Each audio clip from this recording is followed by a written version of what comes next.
Marcellus, get us rolling. Would a lost Sunday diminish how you view Andy Reid? No, it would not. And I usually don't swim in the legacy waters, the professional legacy waters. Gives too much power to the people out there in the masses who have their own thoughts and expectations on your accomplishments, and I see how that can go awry. Look at Drew Pearson right now, still holding his happiness hostage, waiting on other people to think something of his own success. So I usually don't swim in these waters, but let's dance in this water and not get wet. I'm looking at this situation with Andy Reid as Andy Reid's in a no-lose situation. He is 1-5 in championship games. I don't know if anything profound comes if he goes 1-6. Like, there's not a huge loss of yardage in terms of his legacy if he goes 1-6. As a matter of fact, I would sit there and say that's Andy Reid, Andy Reiding, going into a game as a favorite once again and not coming out victorious in that. 3 of the 5 previous championship game losses have come as the home number 1 seed. They're not even a number 1 seed in this situation. And they weren't even supposed to be in this pairing because of the loss of Week 17, Miami, New England. So all I'm saying is, what will I learn about Andy Reid if he loses? Nothing. That's what Andy Reid does in these situations. But there is a huge bonus, kind of the same mindset with the combine where they say it shouldn't hurt you, but it sure can help you. If he goes out there and takes care of business, we can add to his legacy, but I don't think we're going to take away. I look at this situation much like I look at the Drew Pearson situation. Why do we have to wait for Hall of Fame voters to tell us that Andy Reid's great? He's the winningest coach without a championship, without a Super Bowl win. He's great. He's great. And Andy, if you're listening, you're great. I said it to Drew yesterday. I'll say it to Andy today. Here's the deal. Like Marv Levy and Bud Grant, like when we are talking about the greats who have won at the highest level, don't get me wrong, some of those guys needed the Super Bowl to push them over that edge. And you mentioned 1-5 in championship games. Arriving at the Final Four is something that college basketball teams hang in their rafters for all of eternity. Isn't it important just to get to a championship round? Now, I understand it isn't the NFL championship, but it is a conference championship. And I will never look at his inability to clear that final hurdle to diminish the quality of career that he's compiled over. There's like 200 college basketball, Division I college basketball teams. There's 32 NFL teams. Getting to the Final Four isn't quite as impressive as getting to the NCAA Final Four. But anyway, I'm sorry. Go ahead, AD. Well, diminish, yes and no. I think it would hurt a little. I think it would hurt some. Even as I think as your own ego goes. And I look at Andy Reid. I look at Bill Belichick as 1. I look at Andy Reid as 2. Because Andy Reid has developed so many great players. I mean, he really has. I mean, when I look at what he's done and coaches. I mean, let's go to even coaches, the coaching tree. Let's go like one coach. Let's go, Doug Peterson. Super Bowl. Look at Bill Belichick. No wonder has Super Bowl. And I look at what he's done for Mahomes. Mahomes, you never really heard about him much in college at Texas Tech, but all of a sudden when he gets under Andy Reid moved up to get him. Man, all of a sudden, God, why this guy Mahomes come? Where did he come from? You think what he did for Michael Vick's career. You know, when Michael Vick came back, it might have had Michael Vick when he came out of college. What he did for Donovan McNabb, who's possibly, on the cusp of being a Hall of Famer. When he got to Philly, they didn't have much. They got T.O. there. They went to the Super Bowl, got beat by the Patriots. T.O. with a broken leg. So Andy Reid, to me, he's that guy, but I think that not winning a Super Bowl, especially in Kansas City, he's been there so long, people are like, come on, Andy, it's your time. When you going to do it? Thank you, Eric, and you've led me to my point. I mean, the man's looking at a layup right here. A 9-7 Tennessee team coming in here, a quarterback they pulled out of Miami off the bench. They're a 7-point favorite at home. For those of us that, have long ties to Kansas City, we've had a lot of layups since 1970, since Lynn Dawson and Otis Taylor, and they've all been blown. And if Andy Reid blows another layup here, I'm sorry, for Chiefs fans, and I just think for football fans, because you got guys like Rich that are tossing around the word great on a guy that maybe he deserves it, but if he goes 1-6 in conference championships games, I'm just sorry. We can't continue to just throw this great label around on Andy Reid. It's Marty Schottenheimer, Chuck Knox. Chuck Knox, one of my favorite coaches of all time. I grew up a Rams fan, but he's not great. He's a guy that did a lot of great things in the regular season and struggled in the postseason. Yeah, I think Andy Reid gets a huge ding if he loses this game, and I think he gets a huge bump up if he makes it to his second Super Bowl. Yeah, but I get it. You're a KC fan, man, and you're mapping your desires on his coaching resume, which is putting those expectations to a place where you think great is higher than I think great is. I'm with you.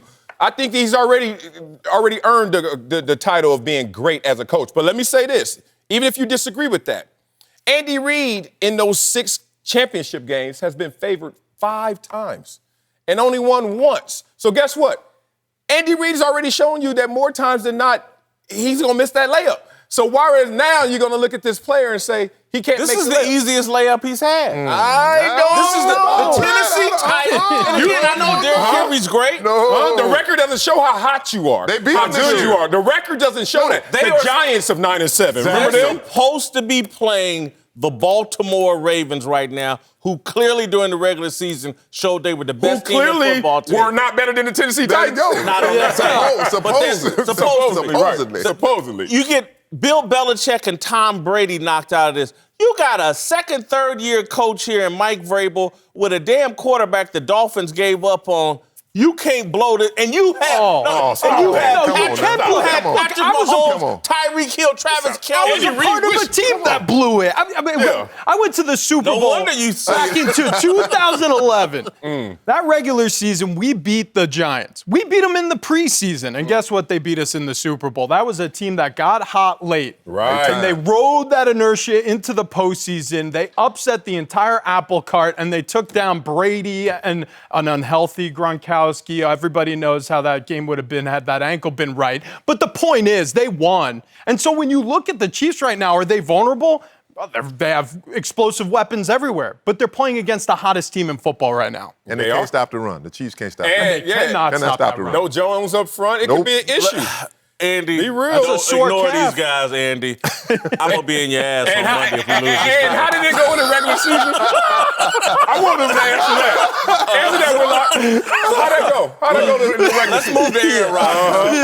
They lost. Would a poor performance and loss diminish how you view Aaron Rodgers? No. Aaron Rodgers is comparable to Andy Reid. He's been getting this pass, if you want to talk about the level of criticism. But it's interesting, in these moments, he's had failing moments as well. And he's still looked at as the most talented quarterback ever and one of the GOATs potentially. So how did he get to that place? He didn't get to that place from these moments. He is 1-2 in his championship games with a 70 quarterback rating. So for somehow, some way, he's not only lost more than one, but also underperformed in those moments, and no one is holding him accountable for that. So why would we start now? I'm just using our past behavior and assessment of Aaron Rodgers to say it's not going to change our view. He's still the most talented, one of the GOATs. Well, yeah, I agree with you. Ultimately, it comes down to who is Aaron Rodgers. He's a Super Bowl champion, a 2-time MVP. He's been one of the greatest talents we've ever seen at this quarterback position, maybe the greatest talent at the quarterback position. Tom Brady is much more accomplished, but if you're building a quarterback, this is who you build: mobile, capable outside the pocket and within, a rocket for an arm, a scientist's brain. He's done it all. He has much less to prove than maybe even an Andy Reid as far as Hall of Fame is concerned. But I look at this game and I say, if they fail to beat the 49ers, it's a failure of the complementary pieces around Aaron Rodgers. He was sacked 5 times. Don't eliminate and he has a poor performance. If he's part of the reason they lose, it doesn't change your opinion. Well, his stat line looked pretty abysmal against the Niners first time around, but he was harassed. He was sacked 5 times, and sometimes you have to hold the ball when your receivers aren't getting separation. I didn't say if his stats were poor. I said if his performance was poor. That's fair. Look, will it diminish what I think of his career in total? No. One poor outing, even if it's in a championship game. Quit moving the goalposts. I love you to death. How you view Aaron Rodgers. Well, no. Okay. All right. No, He hasn't been good in the other performances. You said a guy who's probably most, you say, talented. Aaron Rodgers is one of the most talented quarterbacks. I think about a guy that I came out in the draft with, John Elway, who was started off 0-3 in Super Bowls. The last 2 he won. Why did he win those Super Bowls? Because he's Terrell. Terrell. Okay, matter of fact, in that first Super Bowl, you know what his stats were? 12 for 23, 123. Hold on. What did you say? 123 yards and a pick. John. And a pick. You know what TD had? What did he do? 130, 157, 3 TDs. That's the difference. I mean, now let's go to Aaron Rodgers. Aaron Rodgers has never really had a strong cast. Like a strong cast. This year he has a running game in Aaron Jones. I'm not comparing him to TD at all. Yeah. You know, he's got a receiver. He's got Dante Adams as a receiver, but they don't have a lot of weapons. That defense, to me, is really suspect. But what I think anybody looks at Aaron Rodgers is that this guy's dangerous all the time. Yeah. You know, they probably I'm taking the Niners. I think they're going to lose this football game, but with Aaron Rodgers, you always have a chance. If he has a poor performance and they lose, will it change your view of him? You reading the same thing? No, it will not. And I just want to add here, because I'm very defensive of John Elway slander. You think? And so, you know what? I'm not even going to deal with that. I'm just going to go straight here. I'm going to go straight here with Aaron Rodgers. Look, man, and I love the guy. He's talented. But we're looking at, if he loses this game, he's Wilt Chamberlain. And Tom Brady continues to be a bigger and bigger Bill Russell.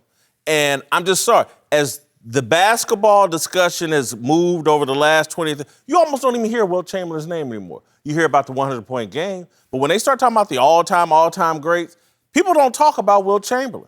He's really kind of fallen out of the top 10 of that discussion. And it's mostly he had the 100-point game and he's the most talented guy.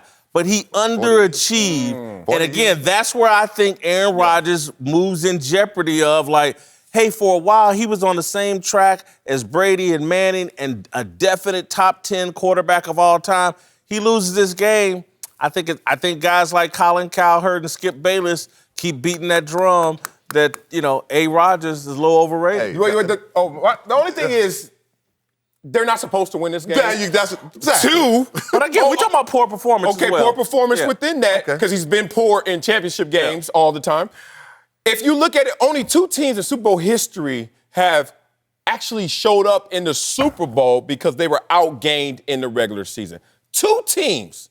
And this is the next team that was outgained in the Super Bowl, the Green Bay Packers in the regular season.